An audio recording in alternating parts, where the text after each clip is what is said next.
Welcome to Shukla study point. आप सभी का स्वागत है आपके अपने YouTube channel Shukla study point में। मैं शिवम शुक्ला आप सभी दोस्तों का हार्दिक स्वागत करता हूं। आज के वीडियो के माध्यम से हम लोग चर्चा करेंगे बीए प्रथम सेमेस्टर के छात्र छात्राओं के लिए, यानी कि ऐसे छात्र छात्रा हैं जिन्होंने अभी एडमिशन लिया है बीए प्रथम सेमेस्टर में, या बीए फर्स्ट ईयर में एडमिशन लिया है, या बीए में एडमिशन लिया है, और जिनका सब्जेक्ट है सैन्य विज्ञान।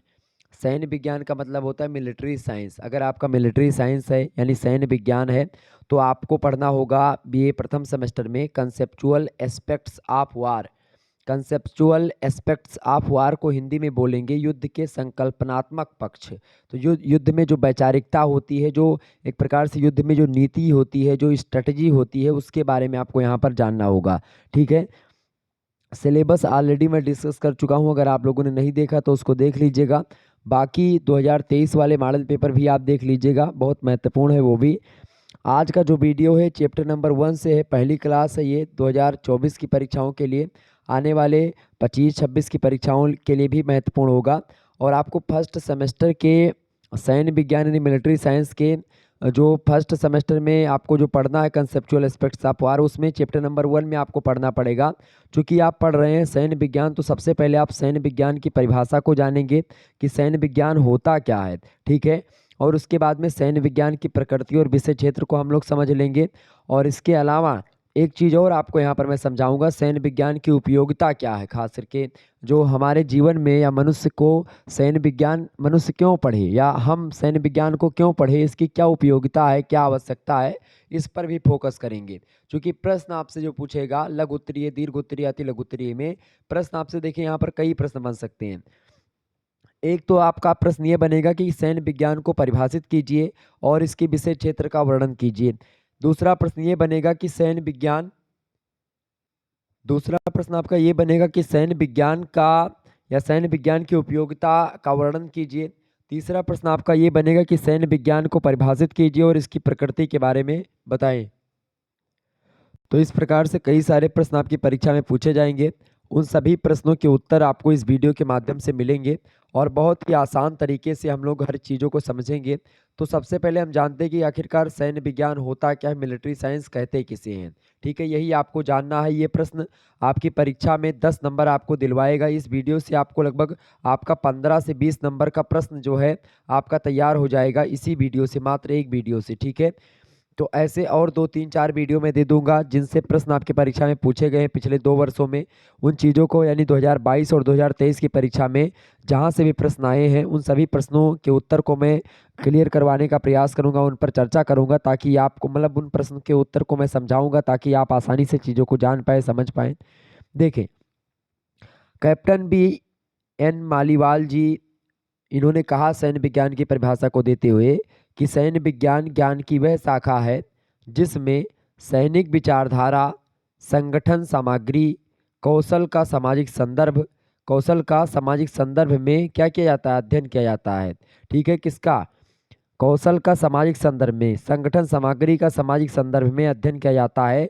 सैन्य विज्ञान ज्ञान की वह शाखा है जिसमें सैनिक विचारधारा, संगठन सामग्री और कौशल का सामाजिक संदर्भ में अध्ययन किया जाता है, जानकारी ग्रहण की जाती है। उस विषय वस्तु को हम बोलते हैं सैन्य विज्ञान। ठीक है, तो ज्ञान की ऐसी शाखा जिसमें सैनिक विचारधारा के बारे में कि सैनिक की विचारधारा क्या है, जैसे अलग अलग देशों के सैनिकों की विचारधारा, स्ट्रेटजी जो होती है अलग अलग होती है। ठीक है, संगठन सामग्रियाँ अलग अलग होती हैं, नेतृत्व क्षमता अलग अलग होती है, उनकी स्किल कौशल अलग अलग होते हैं। ठीक है, कि किस में कितनी क्षमता है, कितनी पावर है, सब अलग अलग होते हैं।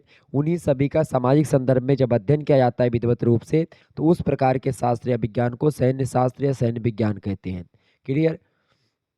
प्रोफेसर राम अवतार जी कहते हैं कि सैन्य विज्ञान विषय हमें युद्ध शिल्प अर्थात युद्ध के उपकरण तथा युद्ध शैली एवं उसका समाज पर और सामाजिक परिवर्तनों का युद्ध शैली पर जो प्रभाव पड़ता है उसका ज्ञान करवाता है हमको सैन्य विज्ञान। क्या करता है सैन्य विज्ञान? सैन्य विज्ञान विषय क्या करता है, हमको युद्ध शिल्प के बारे में, युद्ध करने की कला क्या होती है उसके बारे में बताता है। युद्ध के लिए कौन कौन से उपकरण या कौन कौन से हथियार या औजार का आप प्रयोग करते हैं। हालांकि औजार जो होता है वो लड़ने के लिए नहीं होता है, औजार आपके जीवन के उपयोगी वस्तुओं को बनाने के लिए होता है। जो हथियार होते हैं वो होते हैं खास करके आपकी रक्षा के लिए, अस्त्र शस्त्र जो होते हैं वो होते हैं आपके रक्षा के लिए। और आप किसी को मतलब किसी को मारने के लिए होते हैं, युद्ध करने के लिए होते हैं। तो जो युद्ध करने के जो उपकरण होते हैं, अस्त्र शस्त्र होते हैं, उनका नॉलेज आपको होता है। युद्ध शैली का कि किस तरीके से युद्ध किया जाए, गुरिल्ला युद्ध करना है, परमाणु युद्ध करना है, या एक प्रकार से प्रचार के माध्यम से, या एक प्रकार से आप देखते हैं मानसिक युद्ध करना है, या कई प्रकार के आप स्ट्रेटजी बनाते हैं जिसके माध्यम से आप युद्ध करते हैं।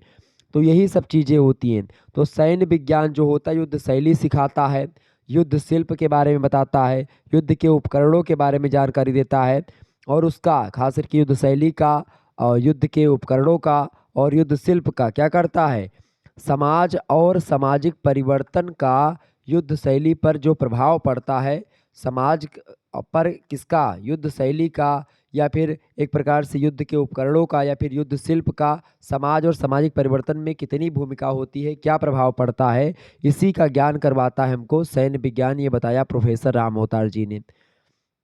इसके बाद में मेजर आरसी कुलश्रेष्ठ जी कहते हैं मनोविज्ञान सैन्य विज्ञान की परिभाषा को देते हुए कि सैन्य विज्ञान मानव ज्ञान की वह शाखा है जिसको डिफेंस स्ट्रेटजी बोलते हैं। आप डिफेंस सब्जेक्ट बोलते हैं, वही डिफेंस सब्जेक्ट मतलब सैन्य विज्ञान या मिलिट्री साइंस का मतलब सैन्य विज्ञान, ठीक है। तो मेजर आरसी कुलश्रेष्ठ जी कहते हैं कि सैन्य विज्ञान मानव ज्ञान की वह शाखा है जो आदिकाल से ही सामाजिक शांति स्थापना करने तथा बाह्य आक्रमण से, अगर कोई आपके ऊपर आक्रमण कर रहा है, बाहरी आक्रमण है, सामाजिक शांति मतलब कि अगर कोई व्यक्ति एक प्रकार से उपद्रव मचा रहा तो उसके दंड के लिए भी सैन्य विज्ञान का अनुभव होता है, सैन्य विज्ञान की जरूरत पड़ती है। और बाहरी आक्रमण हो तो उससे आप निजी संप्रभुता या निजी प्रभुसत्ता की रक्षा करने के लिए महत्वपूर्ण समझी जाती है।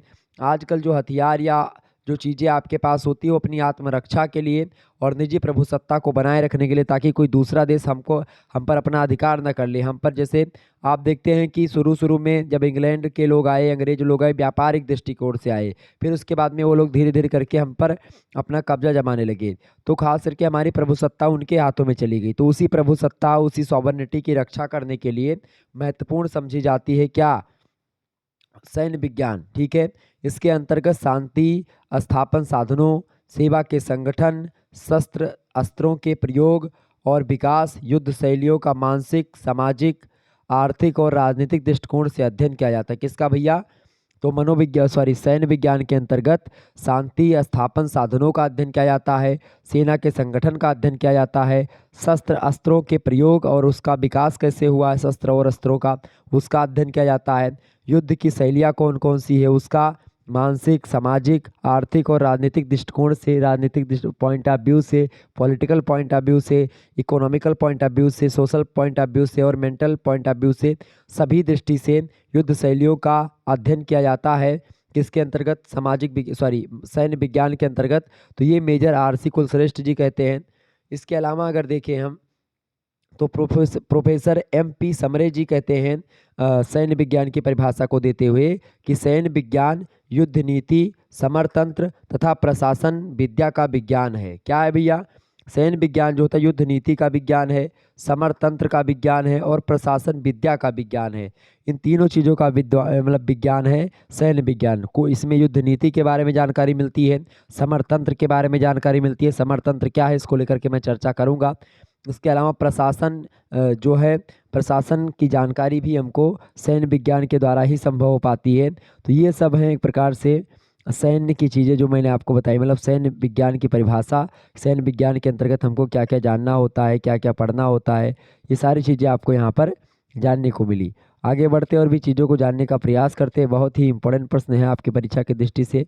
ओके, चलिए, तो लास्ट में आप क्या लिखेंगे कि उपर्युक्त सभी परिभाषाओं से यह स्पष्ट होता है कि सैन्य विज्ञान एक सामाजिक विषय है जो हमें समाज में होने वाले युद्धों के कारण, युद्धों की विधि, युद्धों का साधन की जानकारी देती है कि युद्ध क्यों हुआ है, इसका कारण बताती है, युद्ध करने की जो शैली है, विधि है, मेथड है युद्ध करने का वो बताती है, और युद्ध करने में किन किन साधनों का प्रयोग होता है उन साधनों के बारे में भी हमको सैन्य विज्ञान के द्वारा जानकारी मिलती है। सैन्य विज्ञान के अंतर्गत युद्ध और सशस्त्र संघर्ष से संबंधित तकनीकों का मनोविज्ञान एवं कार्य विधि का अध्ययन किया जाता है। सैन्य विज्ञान ज्ञान की वह शाखा जिसमें सैनिक विचारधारा, संगठन सामग्री, कौशल का सामाजिक संदर्भ में अध्ययन किया जाता है। और आप देख रहे हैं आदिकाल से ही युद्ध की परंपरा चली आ रही है और मानव जाति का इतिहास जो है युद्ध के अध्ययन के बिना अधूरा माना जाता है। क्योंकि आप इतिहास उठा करके देखेंगे तो युद्ध बहुत सारे हुए हैं और युद्ध का इतिहास उतना ही पुराना है जितनी मानव जाति की कहानी पुरानी है। तो मानव जाति में जब से मनुष्य का जन्म हुआ तब से ही युद्ध होते आ रहे हैं और युद्ध मानव सभ्यता के विकास के प्रमुख कारणों में से भी एक है। कोई युद्ध जो होते हैं, कोई व्यक्ति युद्ध करके अपना विकास करता है तो किसी का एक प्रकार से हानि होती है, लाभ होता है, किसी का घाटा होता है। तो अनेक सभ्यताओं का अभ्युदय हुआ, विनाश हुआ, ये सब युद्ध के कारण ही हुआ। परंतु आप देखते हैं कि युद्ध नहीं समाप्त हुआ, सभ्यताएं जरूर समाप्त हो गई। जैसे जैसे सभ्यता का विकास होता गया वैसे वैसे नवीन हथियारों का निर्माण हुआ। इसके फलस्वरूप युद्ध के स्वरूप में भी परिवर्तन हुआ। सैन्य विज्ञान के अंतर्गत आप देखते हैं युद्ध एवं सशस्त्र संघर्ष से संबंधित तकनीकों का, मनोविज्ञान और कार्यविधि का, इन सभी का अध्ययन किया जाता है। शुरुआत में लोग एक प्रकार से सेना, मतलब प्राचीन भारत में आप देखते हैं राज्य और ज्ञान के एक आवश्यक अंग के रूप में सैन्य विज्ञान का अध्ययन होता था। सेना का अध्ययन खास करके अध्ययन अध्यापन प्राचीन समय में, प्राचीन भारत में उसको सैन्य विज्ञान बोला जाता था। मौर्य काल के बाद आप देखते धीरे धीरे राज्य की सुरक्षा की जिम्मेदारी पूरी तरह से सैनिकों पर अवलंबित होती गई और सामान्य नागरिक युद्ध को मूक दर्शक की तरह देखता रहता है और रक्षा विज्ञान मात्र कौतूहल का विषय बनकर रह जाता है। इसके परिणाम स्वरूप क्या होता है कि भारत सदियों तक आक्रमणकारियों और विदेशियों का गुलाम रहता है। फिर उसके बाद में चूंकि किसी विशेष लोगों के हाथ में जब सत्ता होती तो उसी विशेष लोग में अगर कोई वो सब एक प्रकार से उतने ज़्यादा सफल ना हो पाए तो आप पूरा का पूरा आप जो है गुलामी की जंजीरों में जकड़ जाते हैं। तो युद्ध जो है उसी का अध्ययन करता है। चूंकि युद्ध शुरुआत से ही होते रहे तो इसीलिए सैन्य विज्ञान का बड़ा महत्व भी है। सैन्य विज्ञान का विषय क्षेत्र, इस पर फोकस कर लेते हैं। सैन्य विज्ञान का विषय क्षेत्र और प्रकृति दोनों को यहीं पर आपको समझाने का काम करूंगा, ठीक है। तो इसका विषय क्षेत्र की अगर बात की जाए तो किसी भी विषय के क्षेत्र का आभास उसकी परिभाषा से हो जाता है कि भाई ये परिभाषा आपने पढ़ी तो आपको पता चला कि भाई इसमें संगठन सामग्री का, सैनिक विचारधारा का, कौशल का, इन सभी का जो मनुष्य के लड़ने की क्षमता है, हथियारों की जो एक प्रकार से उपयोगिता है, इसके अलावा युद्ध का जो मेथड है, ये सब अध्ययन किया जाता है। तो इसकी परिभाषा से स्पष्ट होगा कि इसके अंतर्गत क्या क्या हमको पढ़ना है। सैन्य विज्ञान में युद्ध और सेना संबंधी समस्त बातों का अध्ययन किया जाता है, सबसे पहली बात। दूसरी बात, समय और युग के परिवर्तन के साथ साथ युद्ध की प्रक्रियाओं में परिवर्तन आता चला जाता है और इसी के साथ साथ सैनिक संगठन का अध्ययन, उसके प्रशिक्षण का अध्ययन, सैनिकों का ट्रेनिंग कैसे करनी है, सैनिकों का संगठन कैसे बनाना है, सैनिकों को शस्त्र और अस्त्र एक प्रकार से किस तरीके से चलाने सिखाने हैं और शस्त्र और शस्त्रों में किस प्रकार से परिवर्तन हो रहा है, प्रशिक्षण में, संगठन में कैसे परिवर्तन हो रहा है, इन सभी का अध्ययन जो है सैन्य विज्ञान के अंतर्गत हम लोग करते हैं। वैसे ही सैन्य विज्ञान के क्षेत्र में भी परिवर्तन आता जाता है। जैसे जैसे शस्त्र अस्त्रों में परिवर्तन, प्रशिक्षण में परिवर्तन, संगठन में परिवर्तन होता है, वैसे वैसे सैन्य विज्ञान के क्षेत्र में भी परिवर्तन होता रहता है। क्योंकि सैन्य विज्ञान की विषय वस्तु में यही सारी चीज़ें शामिल होती हैं। और अगर वर्तमान समय या आधुनिक समय की बात की जाए तो वैज्ञानिक प्रगति और आविष्कारों ने युद्ध के क्षेत्र को और बड़ा और व्यापक बना दिया है, विस्तृत और व्यापक बना दिया है। जैसे बड़े बड़े युद्ध हुए हैं, द्वितीय विश्व युद्ध हुआ, प्रथम विश्व युद्ध हुआ। आप देखते हैं आजकल तो परमाणु हमले हो रहे हैं। परमाणु हमले मतलब होने की संभावना बनती जाती है। आप देख ही रहे होंगे, इस समय इजराइल फिलिस्तीन आपस में लड़ रहे हैं। अब रूस यूक्रेन अभी तक लड़ रहे थे। इसी प्रकार से आप देखते हैं किस तरीके से युद्ध जो है वो हमेशा से होता रहा है और युद्ध में अलग अलग तकनीकों का प्रयोग होता है। अब गोलाबारी का प्रयोग होता है, गोला बंदूक ये सब, ठीक है, मिसाइल वगैरह का प्रयोग होता है। जो कि अब आधुनिकता का समय है, वैज्ञानिकता का समय है। पहले तीर धनुष से लोग लड़ते थे, तलवार से लड़ते थे, गदा भाला बल्लम फरसा इन सभी से लड़ते थे। आजकल किससे लड़ते हैं? तीर से मतलब बंदूक से लड़के आपसे तीर आज के युग में कोई तीर से थोड़ी ना लड़ता है, लोग बंदूक से लड़ते हैं, गोलीबारी होती है, इस तरीके से युद्ध होता है। तो ये होगा भाई इसका विषय क्षेत्र, ठीक है। अब इसकी प्रकृति को समझते हैं। सैन्य विज्ञान विज्ञान है कि कला है, एक आर्ट है कि एक साइंस है, इसको समझते हैं। ये इसकी प्रकृति को स्पष्ट करता है। किस कोई भी विषय आर्ट है कि साइंस है, इसको समझना मतलब कि उस विषय की प्रकृति को, उस विषय के नेचर को समझ लेना होता है। क्लियर? तो विज्ञान से क्या अभिप्राय है भैया?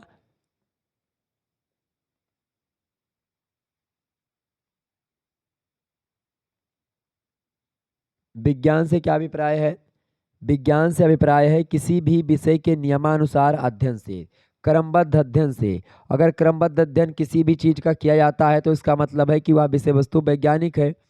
तो अगर इस दृष्टि से देखें तो सैन्य विज्ञान विषय को विज्ञान की कसौटी में कसा जा सकता है। क्योंकि आप देखते हैं कि विज्ञान जो होता है वो क्रमबद्ध, सुव्यवस्थित, सुसंगठित चीज़ों का अध्ययन करता है। और इस प्रकार से अगर देखें तो मतलब अगर इसको देखें सैन्य विज्ञान को, तो विज्ञान की कसौटी एक ही होती है कि भाई अगर कोई चीज़ नियम के अनुसार होती है और ख़ास करके पूरी तरीके से जो है सैन्य विज्ञान जो है इसके अंतर्गत आप देखते हैं सैन्य विज्ञान विषय को विज्ञान की कसौटी में कसा जाए तो पूरी तरह से खरा उतरता है।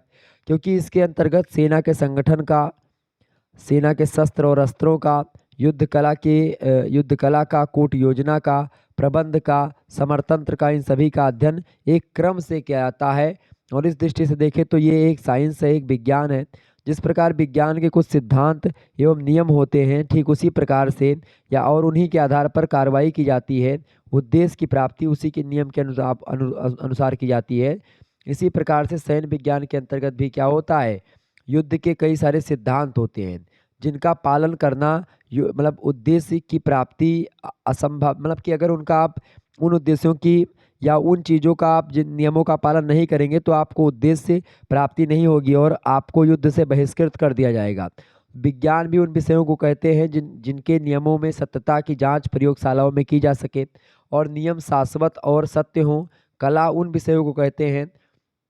तो अगर इस दृष्टि से देखें तो जो है ये जो सैन्य विज्ञान है वो एक विज्ञान भी है। लेकिन अगर कला की बात करें, आर्ट की दृष्टि से इसको देखें तो कला उन विषयों को कहते हैं जिनके नियमों में सत्यता को निश्चितता की कसौटी पर नहीं कसा जा सकता है, उसकी जांच नहीं की जा सकती है। विज्ञान हमें किसी वस्तु के विषय में ज्ञान देता है और कला उस कार्य को करना सिखाती है कि भाई वो कार्य कैसे किया जाता है। मतलब कला व्यवहारिक है और ज्ञान या विज्ञान जो होता है वो वैज्ञानिक है। ठीक है। तो इस दृष्टि से अगर देखें तो युद्ध कला, सेना, सैनिक संगठन, प्रशिक्षण, शस्त्र, अस्त्र, युद्धों की चालों आदि के विषय में ज्ञान आवश्यक है। सैन्य विज्ञान विज्ञान है तथा जहाँ तक सैनिक प्रशिक्षण और सैनिक अभ्यास का संबंध है तो सैनिक विज्ञान कला भी है। तो ये बात ध्यान रखेंगे। यानी कि जो है मेकर्स ऑफ मॉडर्न स्ट्रेटजी में लिखी गई है ये बात कि युद्ध का कोई विज्ञान नहीं होता है और ना ही होगा। युद्ध का अनेक प्रकार के विज्ञानों से संबंध है परंतु युद्ध का अपना कोई विज्ञान नहीं है। ये बात किस में लिखी है? मेकर्स ऑफ मॉडर्न स्ट्रेटजी पुस्तक में लिखी है। खास करके ये बताएगा उसमें और भी आगे लिखा कि यह तो व्यवहारिक कला है, एक बिहेवियरल आर्ट होता है सैन्य विज्ञान, क्लियर। और एक कौशल होता है, एक स्किल है ये युद्ध कला को जानना सीखना। ये सैन्य विज्ञान जो है एक युद्ध का कला है, एक स्किल है, एक कौशल है। और दोनों ही पक्षों के आधार पर अगर देखें तो ये कहा जा सकता है कि सैन्य विज्ञान विज्ञान और कला दोनों के अंतर्गत आता है परंतु अनुभव अध्ययन की अपेक्षाकृत अधिक शक्तिशाली है। अनुभव इसमें क्या है, अध्ययन की अपेक्षा अधिक शक्तिशाली पक्ष प्रतीत होता है। और अगर इस दृष्टि से देखें तो ये एक क्या है, एक कला ज़्यादा है और विज्ञान कम है। क्लियर, ये बात ध्यान रखेंगे। अधिकतर विद्वान इसको कला ज़्यादा स्वीकार करते हैं और विज्ञान कम स्वीकार करते हैं। आप देखें यहाँ पर और भी चीज़ों को समझने का प्रयास करते हैं। तो यहाँ पर आपका इसका अर्थ हो गया, परिभाषा हो गई। और इसके बाद में अब हमको क्या समझना है भैया, अब हम लोगों को समझना है सैन्य विज्ञान की उपयोगिता क्या है। ठीक है, तो इसको समझ लेते हैं भैया। बहुत महत्वपूर्ण प्रश्न आपकी परीक्षा में पूछा जाएगा कि सैन्य विज्ञान की उपयोगिता का वर्णन कीजिए। तो आप लिखेंगे सैन्य विज्ञान की उपयोगिता को निम्न अनुसार रेखांकित किया जा सकता है या निम्न पंक्तियों के द्वारा या निम्न हेडिंग्स के द्वारा हम लोग समझ सकते हैं। जैसे पहली बात तो ये कि राष्ट्रीय भावना जागृत करना। राष्ट्रीय भावना जागृत करना ये क्या है? राष्ट्रीय भावना जागृत करना ये युद्ध का एक प्रकार से या बोले तो सैन्य विज्ञान का ही एक भाग होता है। ठीक है, तो राष्ट्रीय भावना जागृत करना ये एक प्रकार से सबसे पहला क्या होता है, राष्ट्रीय भावना को जागृत करना ये एक उपयोगिता है सैन्य विज्ञान की। क्योंकि खास करके सैन्य विज्ञान की उपयोगिता इस बात से भी लगाई जा सकती है क्योंकि अगर किसी राष्ट्र में राष्ट्रीय भावना उत्पन्न करनी है तो उसके लिए सैनिक प्रशिक्षण की आवश्यकता होती है। सैन्य विज्ञान के द्वारा देश के प्रति हमारे क्या कर्तव्य हैं तथा समाज में रह करके मातृभूमि की रक्षा किस प्रकार से करनी चाहिए, स्वयं को एक आदर्श सैनिक के रूप में प्रस्तुत करने का अवसर प्राप्त जो है करते हैं खास करके। और आज का विद्यार्थी कल का जिम्मेदार नागरिक होगा अथवा सैनिक बन करके सुरक्षा हित में या सुरक्षा के हित के मुद्दों को गहराई समझ सकता है।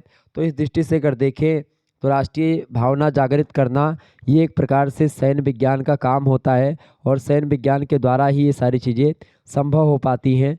तो अगर आज का युवा पीढ़ी, आज का बच्चा सैन्य विज्ञान को पढ़ेगा तो आगे चल कर के उसको अगर कोई नीति बनानी होगी या किसी प्रकार की कोई स्ट्रैटेजी बनानी होगी तो उसको तमाम सारी बातें पहले से पता होगी, तो वो अच्छे तरीके से बना पाएगा और ज़बरदस्त तरीके से अध्ययन करवा पाएगा। मतलब सारी चीज़ों को राष्ट्रीय भावना जागृत हो पाएगी उसके जीवन में और वो देश की रक्षा कर पाएगा। क्लियर। दूसरी बात, कुशल नेतृत्व क्षमता प्रदान करता है सैन्य विज्ञान। युद्ध संचालन की पद्धति और प्रक्रिया अब राजनीतिज्ञों का मुख्य विषय बन गया है, क्योंकि सबसे बड़े अस्त्र अर्थात आणविक हथियारों का नियंत्रण एवं प्रयोग राजनीतिज्ञों के हाथ में हो गया है, ना कि सेना नायकों के हाथ में है। अब सेना नायक जो है अपनी मर्जी से नहीं कुछ कर सकते हैं, जब तक कि नेता मंत्री जो होते हैं या जो बड़े बड़े प्रधानमंत्री हैं या रक्षा मंत्री हैं, जब तक वो नहीं बोलेंगे तब तक सेना नायक जो होंगे वो एक प्रकार से नहीं छोड़ेंगे। क्योंकि क्या होता है कि ऐसे ऐसे हथियार हैं कि उनको अगर एक बार छोड़ दिया जाए तो फिर साफ हो जाएगी दुनिया। सैन्य विज्ञान के विद्यार्थी को सैनिक मामलों में पूर्व से यानी पहले से पर्याप्त ज्ञान होने के कारण से एक कुशल नेतृत्व क्षमता का परिचय दे सकता है। क्योंकि आज की सबसे बड़ी विडंबना है राजनीतिज्ञों का सैन्य ज्ञान की समझ का अभाव। चूँकि जो नेता बन गए हैं वो, चूँकि कुछ नेता तो पढ़े लिखे होते हैं, कुछ नेता अनपढ़ होते हैं, बिल्कुल नहीं पढ़े लिखे होते हैं। ऐसे में अगर वो कोई नेता जो होते हैं अगर वो सैन्य विज्ञान को पढ़ेंगे तो इससे क्या होगा कि वो जान पाएंगे कि सेना में किस तरीके का निर्णय हमको लेना चाहिए और अगर हम कैसा निर्णय लेंगे तो उसका परिणाम क्या होगा, सारी बातें उनको पता होंगी। तो इसीलिए सैन्य विज्ञान को पढ़ाया जाता है ताकि जो है कुशल नेतृत्व की क्षमता डेवलप हो लोगों में। इसके अलावा तीसरा पॉइंट ये है कि सुरक्षा व्यवस्था की जानकारी प्राप्त होती है इससे। ठीक है। कैप्टन BN मालीवाल जी कहते हैं कि हम युद्ध को तब तक नियंत्रित, सीमित और व्यवस्थित नहीं कर सकते हैं जब तक कि हम युद्ध के स्वभाव और लक्षणों को ना समझ सकते हैं। मतलब अगर हम युद्ध के स्वभाव, युद्ध का स्वभाव क्या है, युद्ध का लक्षण क्या है, उसको नहीं जान पाते तब तक हम खास करके युद्ध को नियंत्रित नहीं कर सकते, युद्ध को रोक नहीं सकते, युद्ध को कंट्रोल नहीं कर सकते, युद्ध को कम नहीं कर सकते। ठीक है। सुरक्षा अथवा युद्ध ऐसा विषय है जिसे सिर्फ सैनिकों के सहारे नहीं छोड़ा जा सकता है। देश की उच्चतर रक्षा संगठन ढांचे की जानकारी आवश्यक होती है। चूँकि अगर सैनिकों के सहारे आप केवल युद्ध को छोड़ देंगे तो हो सकता है आप युद्ध में सफल ना हो। इसी दृष्टि से सुरक्षा व्यवस्था की जानकारी प्राप्त करने के लिए भी खास करके आपको बड़ा ज़रूरी होता है कि भाई युद्ध को कैसे टाला जाए, युद्ध को लेकर के किस तरीके से निर्णय लिए जाए, उसके लक्षण क्या होते हैं, युद्ध क्यों होता है, कैसे होता है, इसका परिणाम क्या निकलेगा, सारी बातें पता होंगी अगर आप सैन्य विज्ञान को पढ़ेंगे तो। सैन्य विज्ञान पढ़ेंगे तो इतिहास में जितने युद्ध हुए हैं उनके बारे में आपको जानकारी मिलेगी, बताया जाएगा सारी चीज़ें। तो ये सब चीज़ें हम चर्चा करेंगे। क्लियर। आगे बढ़ते और भी चीज़ों को जानने का प्रयास करते हैं। आगे बढ़ते हैं। देखिए, चौथा पॉइंट आपका ये है कि भाई क्यों हमको पढ़ना चाहिए, क्यों उपयोगिता है इसकी खास करके सैन्य विज्ञान की। राष्ट्रीय मनोबल बढ़ाने हेतु खास करके या राष्ट्रीय मनोबल पैदा करने के लिए जनता में सैन्य विज्ञान जरूरी। कैसे? क्योंकि आज राष्ट्रीय सुरक्षा और राष्ट्रीय मनोबल के संदर्भ में इजराइल का उदाहरण दुनिया के सामने है। 3 ओर से शत्रु मुल्कों से घिरा है इजराइल, लेकिन इसके बावजूद इजराइल की आंतरिक सुरक्षा और बाह्य सुरक्षा व्यवस्था दुनिया के सामने एक मिसाल है। और इसका मुख्य कारण है सैनिक व्यवस्था के अलावा वहाँ के नागरिकों में राष्ट्रीय सुरक्षा के बारे में जानकारी है, जागरूकता है और उच्च मनोबल है। वहाँ की जनता मतलब पढ़ती है तो उसके हर बच्चे को ट्रेनिंग पहले से ही मिल जाती है। ठीक है। तो वहाँ पर आपको मतलब वहाँ का हर बच्चा एक प्रकार से सैनिक है, हर व्यक्ति सैनिक है, चाहे वो महिला है चाहे पुरुष है। इसीलिए इजराइल आप देख रहे हैं किस तरीके से दबदबा कायम किए हुए पूरे संसार में।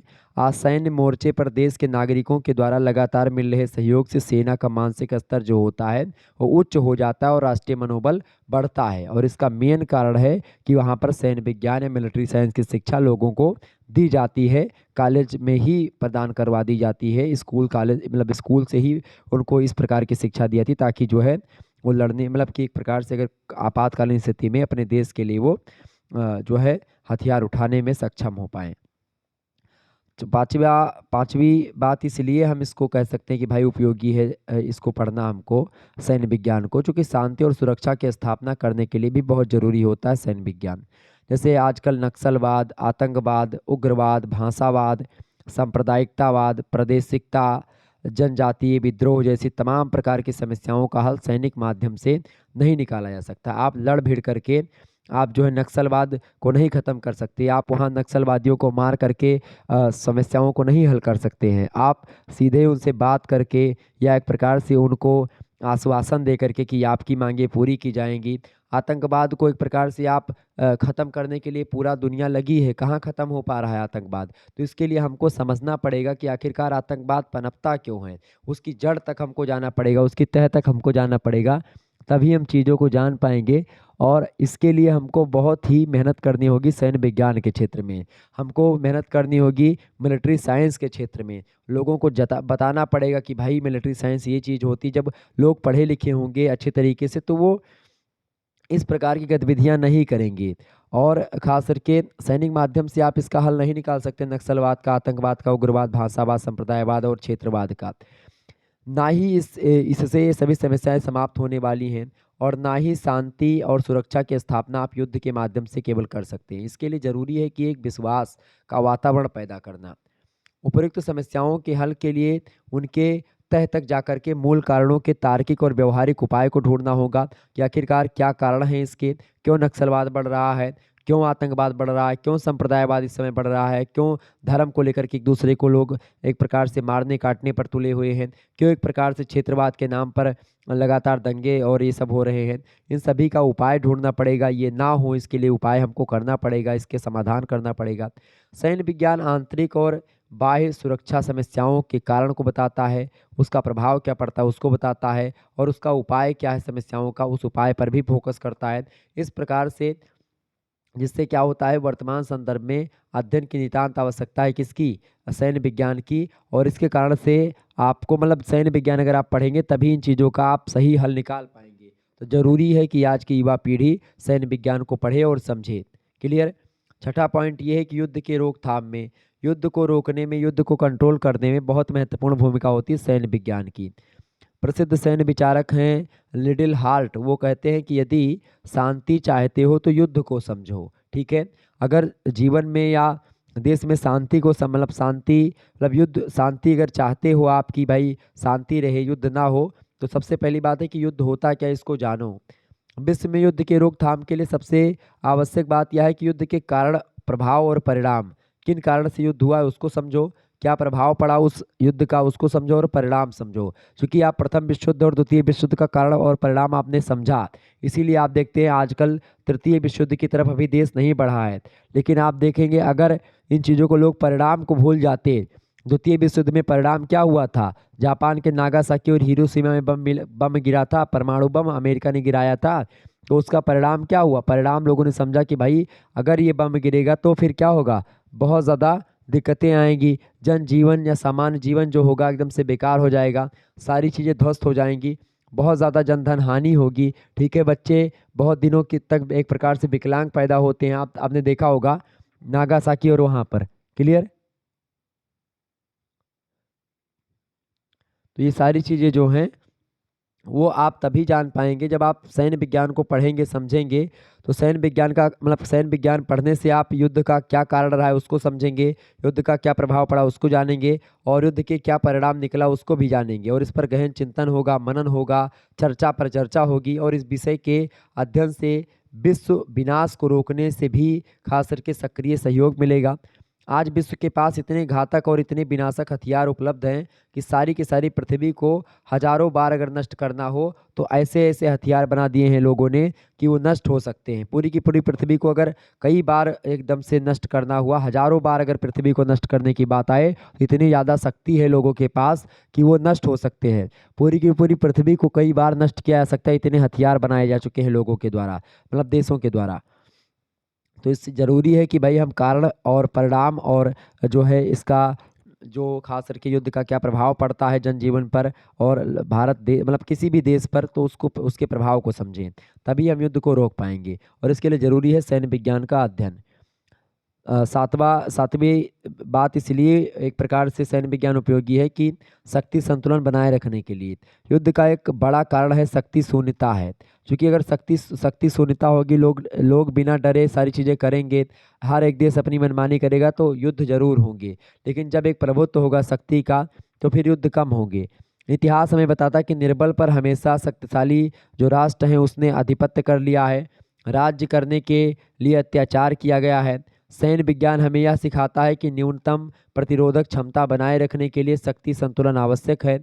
यौद्धिक तैयारी और शक्ति संतुलन के लिए ही भारत ने 1998 ईस्वी में परमाणु परीक्षण किया था, ताकि कोई देश जो है आंख उठा करके न देख पाए भारत की तरफ, और इसीलिए ये परीक्षण किया गया था पोखरण में। ठीक है, तो आपको ये चीज़ें जाननी होंगी। अगर आप ये नहीं जानेंगे तो सैन्य विज्ञान चूँकि हमको यही सिखाता है, सैन्य विज्ञान से हम यही सीखते हैं कि सही शक्ति संतुलन अगर बना रहेगा तो लोग युद्ध नहीं करेंगे। चूँकि ये भारत में परमाणु है तो आप पाकिस्तान भी डरता और चाइना भी डरता नहीं, कब कब का हमला कर देता। ठीक है, पहले कई बार हमले कर चुके हैं पड़ोसी देश जो पाकिस्तान और चाइना है, लेकिन अब क्यों नहीं करते हैं? अब जानते कि भारत के लगा परमाणु बम है, तुरंत ही भारतों वाले यहाँ से निपटाए शुरू कर दे हैं। अगर उधर से कोनो हमला भा तो फिर बहुत बड़ी जन हानि हो सकती है। इस बात को चाइना भी समझ रहा है और इस बात को पाकिस्तान भी जान रहा है। इसीलिए माहौल थोड़ा शांति का है, क्योंकि शक्ति संतुलन बना हुआ है। क्लियर?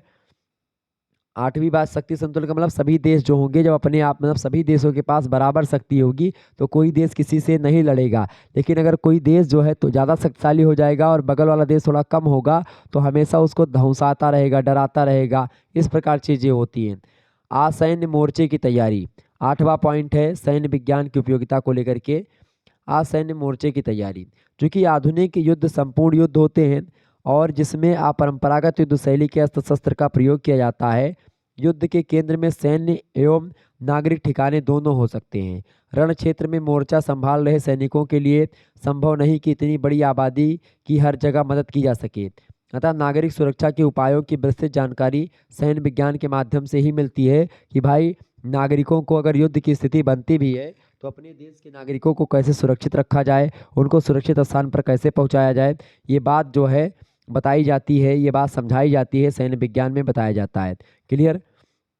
नौवां पॉइंट ये है कि यौद्धिक आवश्यकता की पूर्ति जो होती है वो सैन्य विज्ञान के द्वारा ही होती है और इसीलिए उपयोगी है सैन्य विज्ञान, चूँकि हम लोग आज जो पढ़ रहे हैं। क्योंकि आधुनिक युद्ध अत्यंत महंगे हैं, खर्चीले हैं। 52 दिनों तक चले कारगिल संघर्ष में भारत ने लगभग 10,000 करोड़ रुपए से ज़्यादा खर्च किया था। किसी भी राज्य के लिए युद्ध की वित्तीय आवश्यकताओं की पूर्ति करना बेहद कठिन कार्य है और इसीलिए सरकार युद्ध काल में दान और चंदे, ऋण जैसी सहायता जनता से लेती है। सैन्य विज्ञान युद्ध पर संपूर्ण प्रकाश डालता है एवं विद्यार्थी को इसकी गहरी समझ प्रदान करता है और गहरी समझ प्रदान करके एक विद्यार्थी को एक नागरिक इंसान बनाता, मतलब एक जिम्मेदार नागरिक बनाता है, जो कि एक प्रकार से युद्ध के समस्त नियमों को जानता है, युद्ध कैसे बचाया जाए, युद्ध को पर कैसे कंट्रोल किया जाए, इस समस्त चीज़ों को जानता है। तो इस प्रकार से यौद्धिक आवश्यकता की पूर्ति भी सैन्य विज्ञान के माध्यम से ही होती है।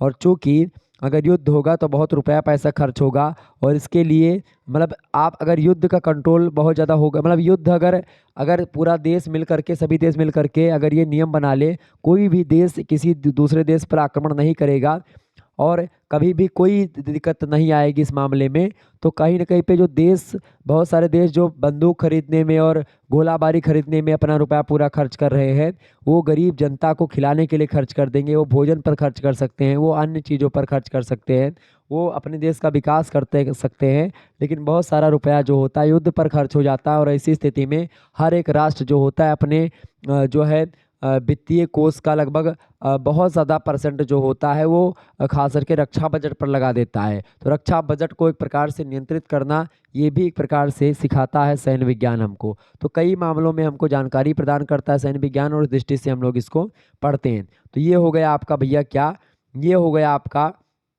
खास करके चैप्टर नंबर 1 सैन्य विज्ञान का।